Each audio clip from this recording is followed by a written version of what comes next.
2부를 시작하려고 합니다. 한 주 동안 귤 하나로 연명했네요. 그러니까 한 주가 갔습니다.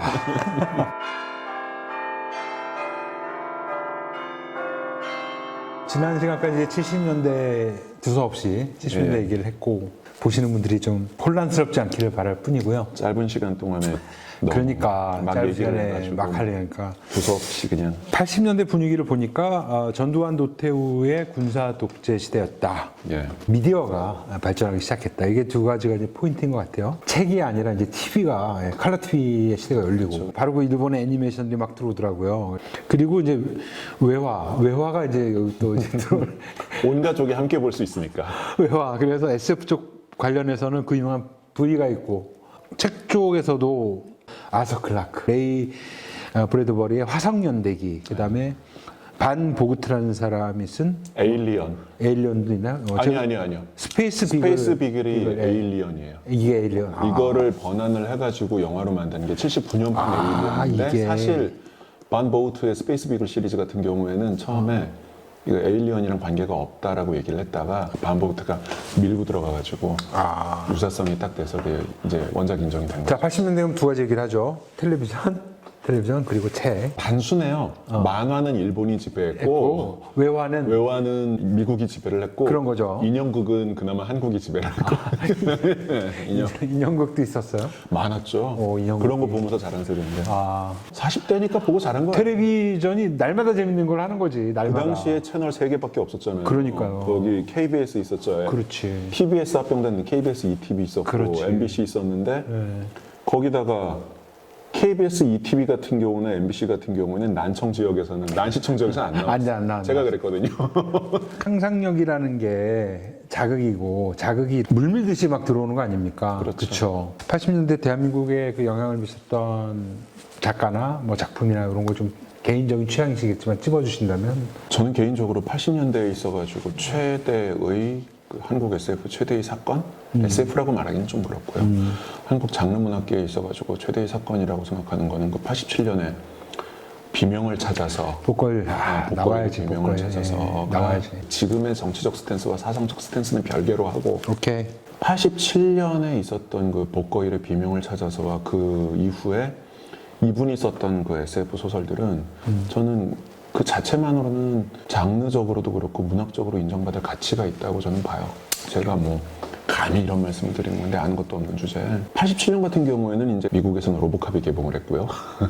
로보캅이. 그러니까 로보캅 같은 경우는 좀 말이 좀 세지만 노동 문제를 SF 그리고 신자유주의의 그 횡포를 SF로 풀어낸 아주 오래된 그 프리츠랑의 메트로폴리스 이후의 최고의 걸작이라고 저는 생각을 하고 아직까지도 그 이상의 작품은 없다라고 개인적으로 보는데 한국에서는 이제 복거일이 비명을 찾아서를 쓰는데 이게 되게 재밌는 게 이제 87년 하면 딱 그 세대시잖아요. 생각나는 거 뭐 있으세요? 그때 민주화 그렇죠. 그 막 없잖아. 민주화 60항쟁, 6.29 선언. 전 지금도 기억이 나는 게 그 오락실에서 엄마 몰래 한참 오락하고 있었는데 밖에서 최루탄 냄새 나가지고 이게 무슨 냄새지? 그러면서 그 오락했던 그런 기억이 나요. 맞아요. 그러면서 박정희 그다음에 그 전두환 노태우에 이어지는 독재, 반독재가 뭐 시대 정신이었죠. 그건 뭐 로보캅이 무서웠던 이유는 미국이 갖고 있던 시대 정신의 불안을 그대로 보여줬던 거거든요. 노동에서 신자유주의의 그 횡포에 이르기까지. 근데 그 복거일의 비명을 찾아서가 무서웠던 이유도 군사 독재를 일본 제국주의의 제국주의 독재라는 이름으로 치환을 해가지고 우리나라의 대체 역사 소설로 딱 만들어버린 거예요. 맞아요. 대체 역사 소설. 영상의 형태로 제일 잘 보여줬던 게 물론 복거일 씨께서는 이 영화는 내 소설과는 전혀 관계가 없다라고 얘기를 하시지만 이게 뭐냐면은 그 2002년에 개봉했던 2009 로스트 메모리즈라고 했던 영화가 있었어요. 맞아요. 장동건하고 장동건이 주연했던 그 로스트 메모리즈. 맞아요. 설정 자체가 이제 이토 히로부미가 맞은 총알이 안중근에게 맞은 총알이 살짝 빗나가서 이토 히로부미가 살아난 죽어요. 거지. 그렇죠. 안 죽어요. 그래가지고 이제 온건파였던 이토 히로부미가 무섭게 변해가지고 조선이라고 하는 역사의 씨를 말리는 데서 이제 설정이 시작이. 그래서 이제 해방이 안 되고 계속해서 식민 생활을 하는 거죠. 그래서 이제 거기 사는 사람들은 조선이라는 나라가 존재했다는 사실조차도 잘 모르는 그런 것들이 돌아가시기 직전에 있는 그 오락가락 하시는 분들의 기억의 전승에 의해서만 이야기가 되는 그런 문화들이 전부 다. 저는 처음에 이제 비명에서 우리가 소리 지르는 그 비명인 줄 알았더니 찾아보니까 묘비명이죠. 묘비명이더라고. 예, 예. 그런 묘비에 새겨진 그 비명이 제목도 멋지죠. 어떤 의미를 분명히 가지고 있을 것 같거든요. 약간 조선이라고 하는 나라의 비명이었던 거예요. 묘비명. 아, 조선이라는 나라의 비명. 그 그렇게 책을 말해요. 읽어보시면 순수문학을 좋아하시니까 읽어보셔도 잘 보실 거예요. 군사 독재가 억압을 했던 호남인에 대한 그 억압된 감정을 그 내지인이 조선인을 억압하는 감정으로 투영해가지고 다시 대체 역사 소설로 바꿔낸 거예요. 아, 그러니까 호남을 조선으로 치환을 해가지고 예, 예. 호남을 누르는 독재 세력이 이제 일본의 어떤 그런 지배 세력이 되겠네요. 그리고 이 양반이 대놓고 밝혔죠. 상당히 영향을 많이 받은 책이 1984였다. 1984. 뭐 장미의 이름 이런 책을 되게 많이 영향을 받았다고 그러는데 1984 같은 경우도 이제 계속 말씀을 드립니다만은 사람들이 갖고 있는 집단 기억 자체를 지워버리고 의식을 조종하는 게 그 빅브라더의 목적이거든요.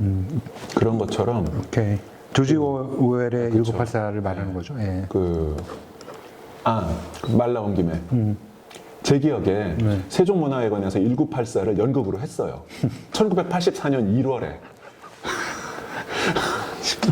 네, 제 기억에.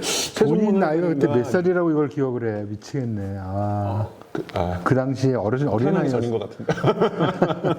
하여튼 그랬는데 그거 오케이. 했어요. 그래가지고 좀 어릴 때 이제 TV를 보면 항상 1984년 되면 1984 해가지고 이렇게 딱 붙었던 그런 기억이 나요. 하여튼 그랬는데 1984에 영향을 많이 받았다 그랬는데 이제 그 사람들의 기억을 지워버리는 걸 이분은 어디서 찾으셨냐면은 부마 항쟁이라든지 아니면은 그 외에 우리나라에 있었던 그 민주화 항쟁의 기억들이 특히 광주의 기억들이 전 국민에게서 완전히 거세되려고 하는 그거를 저는 고대사로 그러니까 일본이 한국의 고대사와 근현 중세사를 없애려고 했던 그 시도와 똑같은 걸로 등치시켜가지고 특히 이분이 호남 분이세요.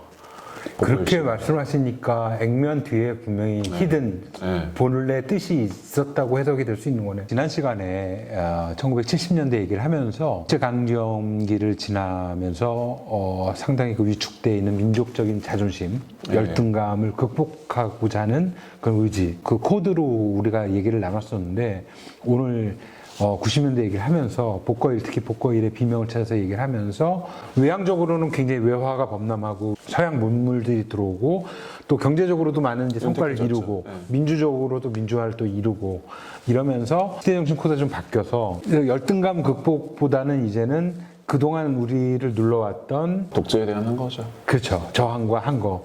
민주화의 시대적 분위기도 맞물리면서 이제 그런 저항 문학의 한 분야로서 코드로서 읽히는 부분들도 있을 것이다라고 보여지는 거네요. 저는 그렇게 생각을 해요. 그러니까 그리고 때마침 또 외화에 들어왔던 뭐 V랄까 로보캅 얘기도 하셨지만 그런 것들에도 분명히 복거일 씨가 비명을 찾아서 이후에는 SF를 되게 많이 쓰세요. 그랬다고 그리고 하더라고요. 통일에 대한 이야기까지도 이제 SF에 대한 이야기로 네. 시환을 해서 쓰시는데 당신께서는 그러니까 그분께서는 그 SF에 대한 장르적인 이해가 있으셔가지고 그걸 좋아했다고 얘기를 하시지만 사실 비명을 찾아서는 SF적인 요소가 전혀 없거든요. 그러니까요. 그렇다고 하더라고. 그 필립 딕의 SF 소설 같은 경우는 TV 시리즈로 만들어졌어요. 높은 성의 사나이라 그래서 미국 동부는 나치가 드시고 미국 서부는 일본 분들이 드시고 해서 예, 그래가지고 이제 식민 지배에 있는 미국을 상정을 한 대체 역사 소설인데 거기도 세상의 주인 세상의 주인. 네. 그런 거랑 되게 비슷하게 SF적인 요소들이 되게 많아요. 이분은 진짜 놀라울 정도로 어떤 학생 운동에 갖고 있었던 코드들을 그대로 소설, 대체 역사 소설에 놓게 돼요. 제가 받아들이는 바로는 오케이. 장르에 대해서는 이분이 자신이 없으셨던 게 아닐까라는 생각이 좀 오히려 들어요. 그럴 수도 있다. 그리고 이분이 인정을 받았던 거는 대체 역사 소설인데 이건 제 느낌이에요. 순수문학계에서 봤을 때 소설이 괜찮거든. 상당히 좋거든. 완성도가. 거기다가 하면은 지금 뭐 민주화를 이룩했다 그랬는데 이룩했을 때 쓴 소설은 아니에요, 그분이. 79년에 민주화 되는 줄 알았는데 한바탕 심하게 고꾸라지잖아요. 그 서울의 봄. 그거에 대한 어떤 아픔이 녹아져 들어가 있네. 언제 우리는 이것을 극복해 나가나 오케이. 라고 하는 거를 제국주의를 바라보는 식민지 입장에서 투영을 해서 그대로 보신 것 같아요. 그걸 이제 운동권이나 이런 쪽에서처럼 거칠게 막 이렇게 투쟁을 통해서 뭐 이런 게 아니라 문학적인 완성도를 가지고 대치시키면서 풀어냈다. 기성 작가들에게도 영향을 미쳤다라는 요 자료가 있더라고요. 아는 것만 얘기할게요. 그러니까 복고일 씨가 어떤 우리 시대의 아픔을, 우리 시대의 현실을 장르적인 방향으로 비튼 거고 그게 현실의 이야기였다 그러면은 고원정 씨의 대한제국 일본 침략사는 90년대에 있어가지고 그 자신감과 그리고 뭐라 그러지 그 열등감이 공존하던 시기에 자본주의의 맛을 알았던 그런 사람들이 자위질을 한 거라고 봐요. 이연세의 남벌 아시나요? 예, 알죠. 그거에 그냥 19세기 판이다. 중요한 거는 고원정 얘기를 하려던 것이 아니라 복고일이라는 인물이 이렇게 그걸 영향을 제가 말씀드리는 미쳤다라는 건데 이때 이제 90년대 초중반에 92년, 93년에 김진명 씨 김지명 무궁화꽃이 피었습니다. 대국민 사기극. 그게 또 이렇게 연결이 될 수 대국민 있는 거다. 사기극이 일본에 대해서 맺혔던 거를 하나의 그 자위 도구로서 역할을 했는데 이게 대체 역사를 통해서 뭐 복고일 정도쯤이 된다면 비판과 저항 의식을 담아서 한번 필터링을 하고 또 작가적 소양을 가지고 그런 창작을 했는데 거기서 핀이 좀 더 나가버리니까 조금 황당한 작품 결과들이 나온 것도 어쩔 수 없었겠다. 그러니까 이렇게 생각할 수 있는 거네요. 80년대 우리나라 애니메이션이라든지 아니면 수입된 애니메이션이나 작품들을 본다 그러면 애니메이션은 일본이 지배를 했다. 그럼 일본 사람 이름 그대로 집어넣을 수 없잖아요. 그러면은 얘네가 이제 한국 사람 이름으로 바꾸잖아요. 그렇죠. 근데 80년대 일본 애니메이션이 뭐냐면은 일본이 세계의 영웅이 된 거예요. 그렇지. 이름만 우리나라 사람으로 바꿨으니까 우리나라 어린애들이 봤을 때에는 한국이 세계를 지배하는 코드가 되는 거예요. 세계 패권주의가. 근데 얘네들이 20대가 됐잖아요. 저 같은 애들이. 그러니까는 이런 코드가 먹힐 만도 한 거예요. 이게 하드웨어적으로는 우리가 너네한테 딸리는데 기발한 방법으로 기발하게 해가지고 한다 그러면 이길 수 있다. 그래서 무궁화꽃이 피었습니다 같은 경우에는 영화화 되거든요. 맞아요. 네, 보셨어요? 아니요. 거기 이덕화 씨 나오는데 한국 대통령으로 나와요. 네. 근데 일본 총리가 일본 외교관이 이덕화 씨 앞에서 이렇게 무릎을 꿇어요. 제발 핵미사일 쏘지 말아달라고. 이 자법 코드가 전 국민한테 다 먹힌 거예요. 오케이. 예. 자, 그 80년대에 복고일 얘기를 했고 지금 이제 거기서 머뭇머뭇한데 자연스럽게 빠르게 90년대로 넘어가서 같이 얘기가 풀렸으면 좋겠어요. 90년대는 문민정부 시대에 접어들면서 출판 시장이 호황이 왔다. 예. 그리고 후반부에는 90년대 후반부에는 그 유명한 PC통신 그러면서 이제 우리나라 최초로 팬덤이라는 게 형성이 됐다라고 이제 특징이 요약될 수 있는데요. 인물로 보자면 SF 전문 번역가인 김상훈과 SF 해설가인 박상준. 훌륭한 분들이에요. 그거에 대해서는 더 이상 뭐 말씀드릴 건 없을 것 같아요. 그냥 우리나라에서 그 박상준 씨 같은 경우는 SF 평론가로서 20대 때부터 메이저의 그 두각을 드러냈던 그런 분이시고 그래서 인식을 많이 바꿔놓으셨네요. 노력을 되게 많이 하셨거든요. 박상준 선생님 같은 경우는 지금 뭐 아예 그 고대 유물 발굴 진짜 고대 유물이 아니라 그 해방기에 있었던 그 우리나라의 그 수입서들 발굴하는 거 있잖아요. 그러면서 그게 이제 그 원점이 어디 있는가, 뭐 일본의 어디에서 뭐 가져왔다, 뭐 이런 것들 다 하시는 학술적으로도 상당히 의미 있는 일을 많이 하시는 그런 일을 하시는 분이시죠. 김상훈 씨의 그 번역량이라고 하면은 진짜 어마어마해요. 장편을 중심으로 많이 하셨고 그러니까 어릴 때 SF를 몰래 보면서 자란 애들이 아니면은 어릴 때 보면서 그냥 그 사실 80년대 같은 경우에는 SF 읽기 운동을 학교에서 벌였던 기억이 나요. 과학이라는 이름으로. 과학책 읽기라는 이름으로. 그러니까 그거를 보고 자란 애들이 성인이 됐는데 아동용이라는 하나의 장르로 성인들의 이야기를 너무도 무섭게 하고 있었던 거예요. 그러면서 그러한 장르들을 계속 파는 어떤 팬덤들이 등장을 하게 됐고 이 팬덤의 시장에 있어가지고 자체 번역과 자체 발굴의 붐이 있었다고 저는 생각을 해요. 그래서 말씀드렸던 것처럼 당시에 베른 협약 이전이었기 때문에 이런저런 소설들이 그냥 로열티 없이 그냥 원서를 옆에다가 두고 영역한 상태로 그대로 들어오게 해적판으로 막. 됐고 마이클 크라이튼 같은 경우에는 한 3-4개 출판사에서 나왔어요. 주라기 공원의 성공 이후로. 아하. 그런 시대였네요. 네. 여기 보니까 90년대는 그야말로 한국 SF 창작의 전성기였다라 나오는데 그거는 뭐 받아들이는 사람 입장이고 그런 분위기가 해석하는 있어. 사람 입장이고. 그거 돈이 되니까. 돈이 그래가지고 되니까. 스포츠 서울로 제가 기억을 하는데 스포츠 서울에서 92년에 그 공모전을 해요. 공모전까지 나와요. 신문사에서. 제가 알기로는 우리나라 메이저 신문사에서 처음이겠는데, 그거? 처음으로 알고 네. 있고 그 외에 그 이런저런 과학 잡지라든지 컴퓨터 잡지라든지 이러한 게임 잡지라든지 이런 걸 통해 가지고 또 소설 공모전에서 입상한 분들이 거기서 또 이제 소설을 쓰시는데 이분들 중에서 어떤 분이라고 좀 말씀은 안 드리겠습니다. 이분들 중에 또 일부가 그 지금식으로 말하면 국뽕 코드죠.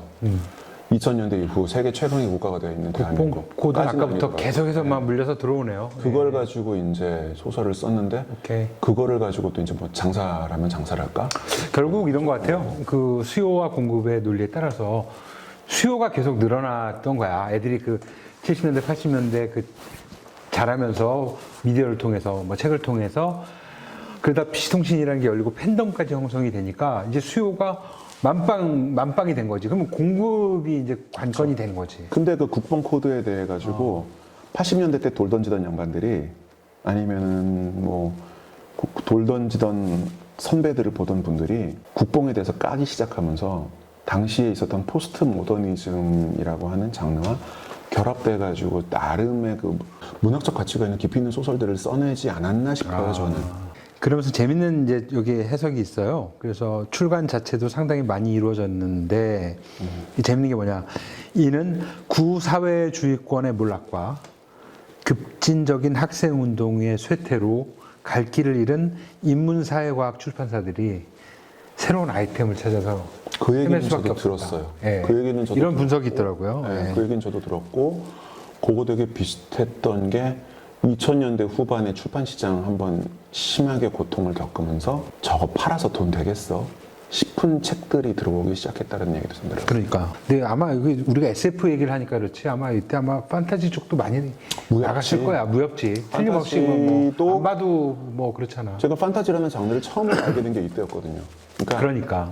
반지의 제왕이 네. 90년대 초반에 90제가 1년으로 제 기억을 하는데 완역으로 돼가지고 전권으로 다 나왔어요. 들녘 출판사를 대표적 예를 들었네요. 네, 보니까. 네, 들녘 출판사 관련해서 뭐 에피소드나 추억 없으세요? 아유 없죠 뭐. 없어요? 예. 아니 일단 저는 들녘보다는 오히려 고려원. 고려원을 더. 예. 그건 이제 80년대 얘기고. 예. 80년대 고려원, 예, 90년대 고려원 같은 경우는 이제 처음에 뭐 손자병법이라든지 뭐 소설 김사까지 이런 걸로 막 그게 먼저 기억나죠. 그런 게 되게 많이 컸잖아요. 그렇죠. 그러니까 여기 갖고 있던 이 자본을 토대로 해가지고 그렇지. 이런 것들을 막 계속 수입을 하는 거예요. 그러면서 같이 이제 수입을 했는데 솔직히 말해서 수입인지는 모르겠어요. 그냥 베른 협약 이전이니까. 근데 이제 고려원 같은 데서는 심지어는 스타워즈 팬픽까지도 우리나라에 소설 수입을 해가지고 번역을 했다. 오케이. 팬픽이라고 하기 좀 그렇지만 그 스피노프 소설까지도. 뭐 하시고 싶은 얘기. 90년대 내가 봤을 때 90년대는 어땠다. 문화현상이라고 좀 현상으로 바라보자. 아, 팬덤 아까 저 팬덤이 있었고. 나도 쓴다의 나도 쓴다. 아하. 나도 써본다. 아, 이게 중요한 포인트겠네. 시발점 같아요. 그러니까 옛날에는 문예지라고 그러면은 고등학생이나 대학생들이 동아리에서 한번 돌려보고 끝났던 PC통신이 등장을 한 거죠. 그렇죠. 그래서 나도 써본다. 나도 써본다. 이거 그런데 핵심인 것 같네요. 너도 괜찮게 쓰네. 얘 진짜 잘 쓰네. 라고 했던 것 중에 낭중지추라 그러죠. 네. 주머니가 너무 두꺼우면 예. 송곳이 못 뚫고 나와요. 근데 그 주머니의 두께가 서서히 얇아지기 시작했던 시기죠. 그래서 그 뭐 듀나 같은 걸출한 분들도 나오기 그렇죠. 시작했던 거고. 알겠습니다. 여기까지 오늘 2부 마쳤는데요. 80년대, 90년대 또 살짝 핥아봤습니다. 보시는 분들이 어떤 또 느낌이 드셨는지 뭐 확인할 길이 없어서 답답합니다만 저희 다음 시간에는 2000년부터 지금 2020년대 이르는 또 빨아보고 씹고 뭐 묻고 뜯고 이건 아니어도 핥아보는 시간을 갖도록 하겠습니다. 지금까지 시청해주셔서 감사드리고 저는 김캐드였고요. 예, 염승이었습니다. 고맙습니다.